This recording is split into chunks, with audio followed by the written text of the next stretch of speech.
This video contains news and analysis related to a recent terror attack in Kashmir. The content may include sensitive visuals and discussions that could be distressing to some viewers. Viewer discretion is advised. We strongly condemn all forms of violence and terrorism. The purpose of the content is solely to inform and create awareness based on verified reports. Top quality और consistent performance के लिए सिर्फ silver pump नाम याद रखना। টিভি9 বাংলায় দেখছেন প্রতি মুহূর্তের আপডেট। ঠিক যেরকম ভাবে ভারতীয় সেনা দেশবাসীকে প্রমিস করেছিল we will hunt them down through dust and storm, ঠিক সেটাই করছে। কারণ পাকিস্তানকে ডুবিয়ে মারবে ভারত। খুলে দেয়া হলো চন্দ্রভাঙা নদীর একাধিক বাঁধ। সালালের পর এবার খুলে দেয়া হলো বাগলিহাট ড্যাম। হুহু করে জল বাড়ছে চন্দ্রভাগায়। আতঙ্কে কাটা পাকিস্তান আর যে কোনো মুহূর্তে ভেসে যাবে সিয়ালকোট। বিগ ব্রেকিং এই মুহূর্তে আপনাদের সামনে আমরা তুলে ধরছি। পাকিস্তানকে ডুবিয়ে মারবে ভারত। খুলে দেয়া হলো চন্দ্রভাগা নদীর একাধিক বাঁধ। সালালের পর এবার খুলে দেয়া হলো বাগলিহাট ড্যাম। বহু করে সেখানে জল বাড়ছে চন্দ্রভাগা চেনাবে। আতঙ্কে কাঁটা পাকিস্তান, যে কোনো মুহূর্তে ভেসে যাবে সিয়ালকোট।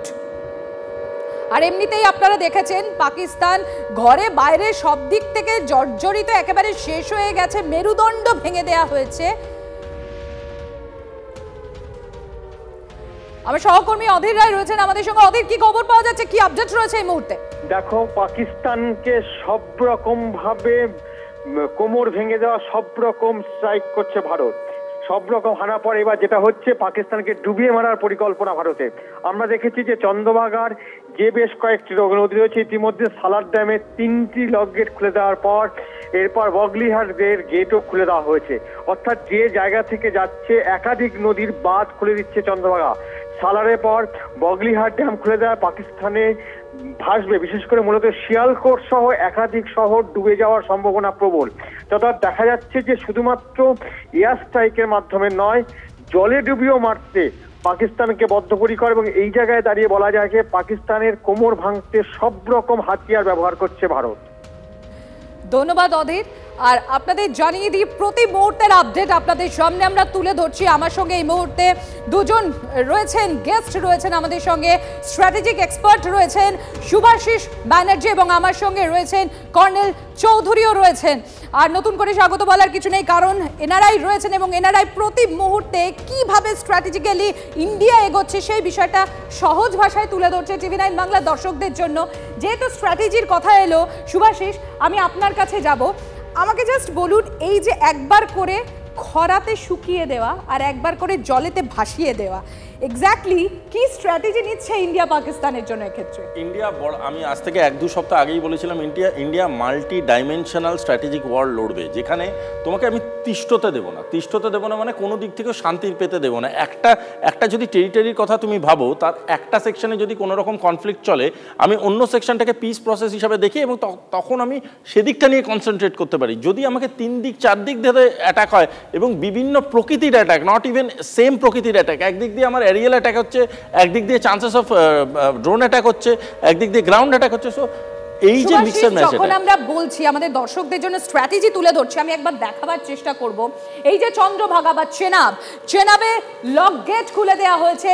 চন্দ্রভাগার জলে ভাসতে পারে পাকিস্তান। সিয়ালকোট, যেটা আমরা বারবার মেনশন করছি, সিন্ধু জলচুক্তি যখন রদ করে দেয়া হয় তখন শুকিয়ে মারার একটা সেই রকম একটা পরিস্থিতি তৈরি হয়ে গিয়েছে।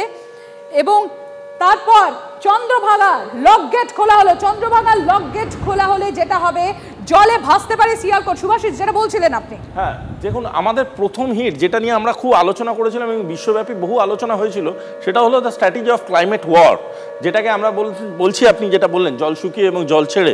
পয়েন্টটা হচ্ছে, এটা ধোয়া তুলসী পাতা সেজে লাভ নেই। Bharatvarsha is not the only country who is doing that. Turkey এটা 20 বছর ধরে ইরানের সাথে করে এসছে এবং this is not the first time somebody is doing. So let's do it with pride. তাহলে টার্কি যখন এটা এত বছর ধরে করে আসছে, তাহলে কর্নেল চৌধুরী এটা তো বলা ভালো যে পাকিস্তান একটু রেডি থাকবে। তার কারণ এখন তো দেখা যাচ্ছে পাকিস্তানের সবথেকে ভালো বন্ধু, বেস্ট ফ্রেন্ড টার্কি হয়ে গেছে। না, আমি যেটা বলছি Shubhashis correctly, climate war is a type of war, যেটা বললো, and it is a big thing now in the world. মানে বিশ্বেতে ক্লাইমেট ওয়ার একটা বড় ওয়ার ডক্টরিনের মধ্যে একটা পার্ট। কিন্তু যেটা শুভাশিস তুমি মানে এই জায়গাটা, এইখানটা এখন এই আমরা যে দেখলাম যে জল ছেড়েছে, চন্দ্রভাগার জল কেন ছেড়েছে, আমি একটু আগেও দর্শকদের জানিয়েছি, এই জন্যে ছাড়া হয়েছে যে আর্মার ডিভিশন, যে আর্মার ডিভিশন ক্রস করবে। এতক্ষণ আমরা যে ভারত এবং পাকিস্তান আপনারা সবাই দেখছেন ড্রোনের মাধ্যমে, ড্রোনের সঙ্গে লড়াই হচ্ছে, মিসাইলের লড়াই হচ্ছে, এয়ার অ্যাটাক হচ্ছে, আর্টিলারি ফায়ারিং হচ্ছে, কিন্তু এখনো সামরিক বাহিনী লাইন অফ কন্ট্রোল অথবা ইন্টারন্যাশনাল বর্ডার ক্রস করেনি। এখনো আপনারা mechanise formation, tank, BMP 1 and 2, armoured vehicle, এগুলোকে ক্রস করতে দেখেনি।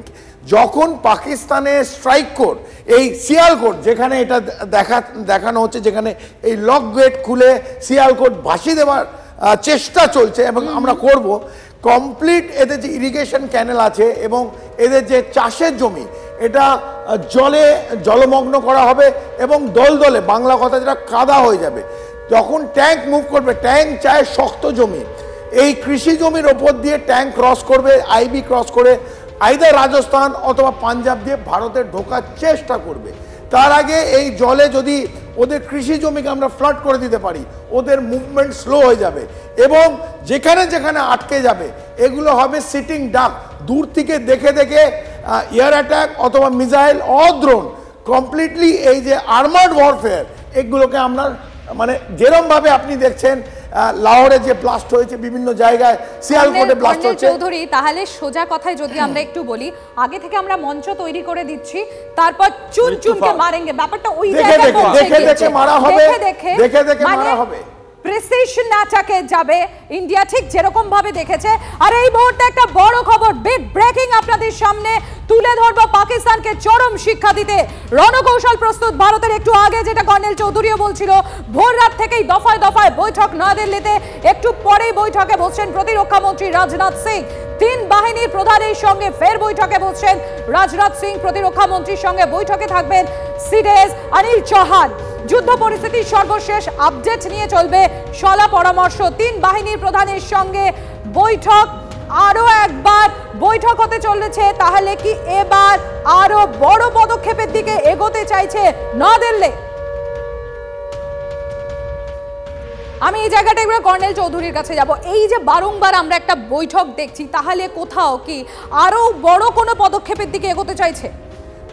যখন এই আমরা যে ঘটনা দেখছি ভারতের তরফ থেকে, আমি ভারতের তরফটা বেশি ভালো বলতে পারবো, কারণ দীর্ঘ সময় এই সামরিক বাহিনীতে কাটানো, কোনোটা কিন্তু হঠাৎ হচ্ছে না, কোনোটাই হঠাৎ না। প্রত্যেকটা ওয়ার গেম, প্রত্যেকটা প্ল্যান এবং এক্সিকিউশন মিনিট টু মিনিট এত নিখুঁত হয় যাতে কোনো ভুল, আমরা জিরো এরা সিন্ড্রোমে আর্মি, নেভি, এয়ারফোর্স, একটা ভুল হলে আমাদের নিজেদের নাগরিকের ওপর অথবা শহর নষ্ট হয়ে যেতে পারে, বুমেরাং হতে পারে। তো আপনি দেখুন, যেই ড্রোন আসছে, অথবা 50টা ড্রোন, 60টা ড্রোন, এই সোরাম ড্রোন একসঙ্গে এতগুলো আসছে, প্রত্যেকটাকে মিনিট টু মিনিট আমরা শেষ করে দিচ্ছি, ওখানে ভাঙা হচ্ছে।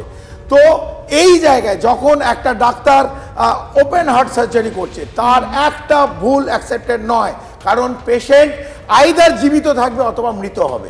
সেই একইভাবে এইটা ম্যাক্রোওয়েতে ভারতীয় সামরিক বাহিনী, আর্মি, নেভি, এয়ারফোর্স, একটা ভুল হলে দেশের ওপর এটা আসবে একেবারে। আর সেই জায়গা থেকে আমি একবার শুভাশিসের কাছে যাব, তবে তার আগে আমরা আরো একটা বড় বিগ ব্রেকিং এর দিকে নজর রাখবো। ভারতের প্রবল প্রত্যাঘাত, সকাল 10টায় বিদেশ মন্ত্রকের সাংবাদিক বৈঠক। আপনাদের জানাই, ভারতের প্রবল প্রত্যাঘাত, সকাল 10টায় বিদেশ মন্ত্রকের সাংবাদিক বৈঠক। এদিকে আপনাদের আরো একটা বিষয় জানাই, সীমান্তে যুদ্ধ পরিস্থিতি বৈঠকে রাজস্থানের মুখ্যমন্ত্রী, আর জরুরি বৈঠকে রাজস্থানের মুখ্যমন্ত্রী, এমার্জেন্সি মিটিং এ মহারাষ্ট্রের মুখ্যমন্ত্রীও। আপনারা জানেন যে জয়সালমীরে সেখানে পাকিস্তানের একটা ফাইটার জেট নামানো হয়েছে এবং যে ফাইটার পাইলট ছিল তাকে রীতিমতো কবজা করা হয়েছে।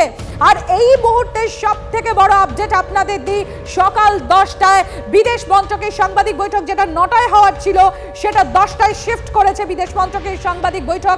এবং তার আগে প্রতিরক্ষা মন্ত্রী রাজনাথ সিং এর সঙ্গে 3 সেনাবাহিনী প্রধানের দফায় দফায় বৈঠক। শুধু তাই নয়, সিডিএস অনিল চৌহান তিনি উপস্থিত থাকছেন এই বৈঠকে। কোন দিকে ইঙ্গিত করছে আমি একবার চলে যাব শুভাশিসের কাছে। শুভাশিস, এক ধরনের স্ট্র্যাটেজি আমরা দেখছি, কখনো ক্লাইমেট স্ট্র্যাটেজি, আর ইতিমধ্যে আমরা ইলেকট্রনিক ওয়ারফেয়ারও আমরা দেখেছি, ড্রোন সহ বিভিন্ন রকম ভাবে আমরা প্রত্যাঘাত করতে দেখেছি ভারতকে। এবার এই স্ট্র্যাটেজি কোন দিকে ইঙ্গিত করছে? স্ট্র্যাটেজি একটা ধরন তুমি বললে ইলেকট্রনিক, আমি একটা ধরনকে মেনশন করতে চাইছি, which is the cyber strategy, psychological warfare. এই সাইকোলজিক্যাল ওয়ারফেয়ার কিন্তু ইন্ডিয়া স্টার্ট করেছিল with showing their arms, but ইন্ডিয়াকে আজকে যেটা পাকিস্তান শুরু করেছে, এই যে ফেক ডেটাকে বারবার করে তারা মার্কেটে পাঠাচ্ছে, এটার কিন্তু পিছনে কোনো ইন্ডিয়াকে আঘাত করা না, এটার পিছনে হচ্ছে তাদের face saving activity for their own citizen. Pakistan এতটাই ব্যাকফুটে আছে, বুঝতে হবে আমাদেরকে। আরেকটা খুব ইম্পর্টেন্ট জিনিস যেটা আমাদের আজকের ডেটে বোঝা দরকার, সেটা হলো এই বিভিন্ন রকম টেকনোলজিতে এই সায়েন্স যত আমরা অ্যাক্টিভেশন করব during this war strategy, Pakistan তত ব্যাকফুটে যাবে। তার কারণটা হচ্ছে পাকিস্তানের খুব লিমিটেড সায়েন্টিফিক এক্সপোজার আছে। পাকিস্তান কিছুটা অবধি চালাবে, আমি আবারও বলছি, coming 72 hours Pakistan will put up A fight in their own way, but after the 72 hours এই শেষ সময়টা পাকিস্তানের কিন্তু অলরেডি শুরু হয়ে গিয়েছে। এবং আজকের ডেটে দাঁড়িয়ে পাকিস্তান যত ফ্রন্ট ফুটে যাবে, India will be happy to eliminate them. কিন্তু মুশকিল হচ্ছে সুভাষিস এখানেই যে ফ্রন্ট ফুটে তো সবসময় পাকিস্তান যেতে পারছে না, ভয় তো ধরে গিয়েছে, প্রথম থেকেই ভয় ছিল। উল্টো রাস্তা নেওয়ার চেষ্টা করছে, কিরকম? কারণ সেনা লড়াইয়ে যখন ব্যর্থ, তখন জঙ্গি ঢুকিয়ে বদলা নেওয়ার চেষ্টা, ব্যর্থ চেষ্টা পাকিস্তানে।